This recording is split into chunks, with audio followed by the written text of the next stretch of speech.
Well, good morning.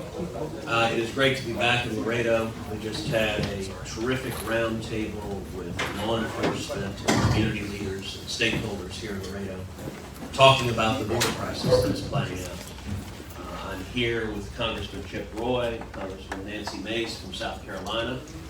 Last night we met with Border Patrol leadership, went out on the midnight patrol with the Border Patrol, and then this morning we're meeting with leaders including the mayor, the county judge, the chief of police, and listening to stories about the price that Laredo and South Texas are paying because of the immigration crisis. The very real price in terms of resources, the very real price in terms of crime, the very real price in terms of strain on the education system, on the healthcare system, in terms of the shortage of ICU beds, driven in significant part by spikes in COVID coming from unconstrained illegal immigration. We have a border crisis in our country.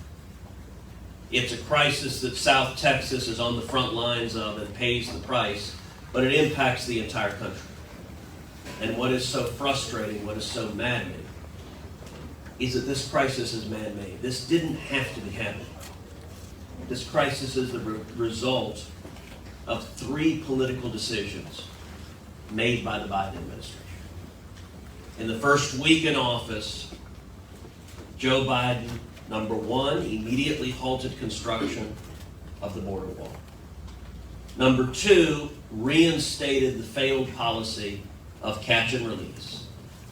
And number 3, ended the incredibly successful Remain in Mexico agreement. Remain in Mexico was an agreement that President Trump had negotiated with the government of Mexico, where the government of Mexico agreed that those people who cross illegally into Mexico from Central and South America, that they would remain in Mexico while their U.S. asylum cases were proceeding. That agreement proved to be a tremendous success. So much so that last year, we had the lowest rate of illegal immigration in 45 years. We know how to solve this problem. The very first week in office, Joe Biden and Kamala Harris tore that agreement to pieces. Said the United States would no longer comply by it, and we saw an explosion in illegal immigration. We've already seen over 1 million illegal immigrants cross into this country in 7 months under the Biden administration. We are on pace for more than 2 million illegal immigrants coming into this country.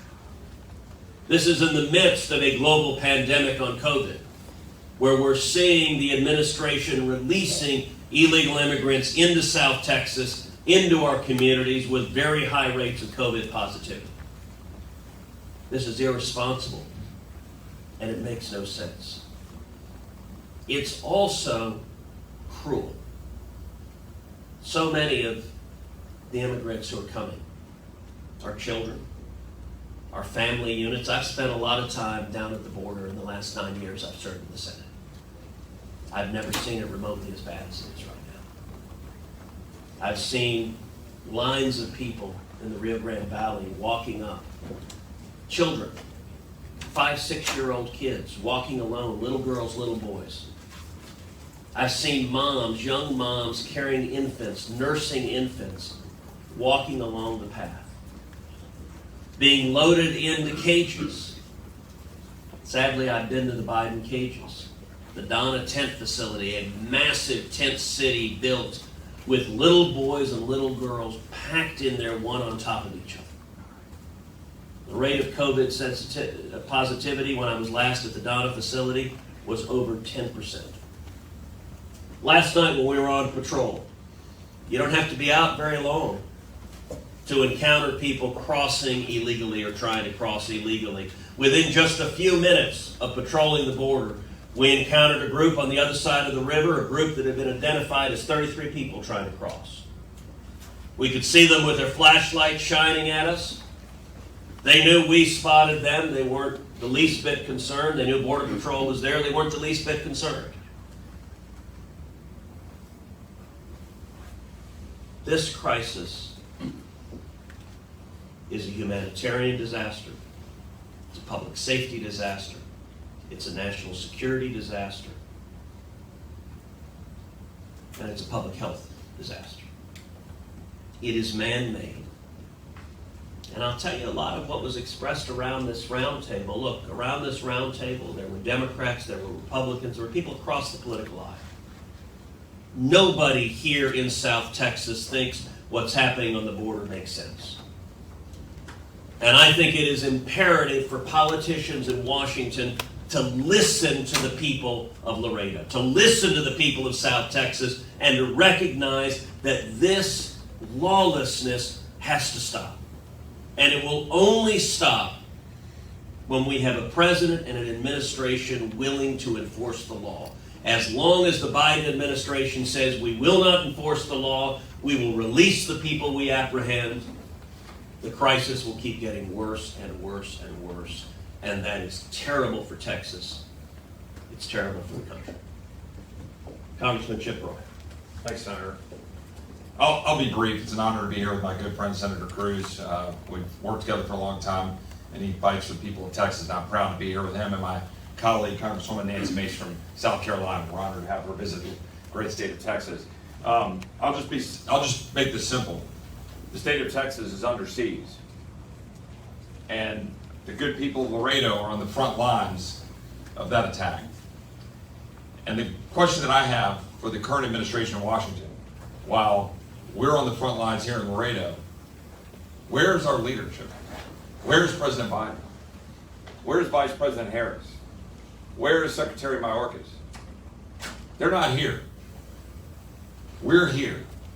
We're here to stand shoulder to shoulder with the people here in Laredo who are dealing with this crisis on a daily basis. It's an honor to be here with the chief, the judge, the mayor, and the people here that are working on behalf of the people of Laredo and the people of Texas. I want to know where our leadership in Washington is to come here and talk to the mom or dad who have lost a loved one at the hands of the violent cartels. The only jobs program that the current president has in place are creating jobs for the cartels. I just stole that line from the judge. Because it's true. That's what we're facing. That's what's happening right now. I want to know where the president is in talking to the mom who just lost a loved one or child to fentanyl, to overdoses, human trafficking, sex trafficking. This is what's happening in our communities. This is what's happening right now. I represent Austin, San Antonio, and the Hill Country. We're feeling it in San Antonio. We had an event in Boerne, Texas yesterday because we're seeing precisely what's happening in Boerne, where we've got trafficking coming in through I-10, traffic coming up 281, traffic coming up I-35 up to Austin. So again, my question is, where's the president?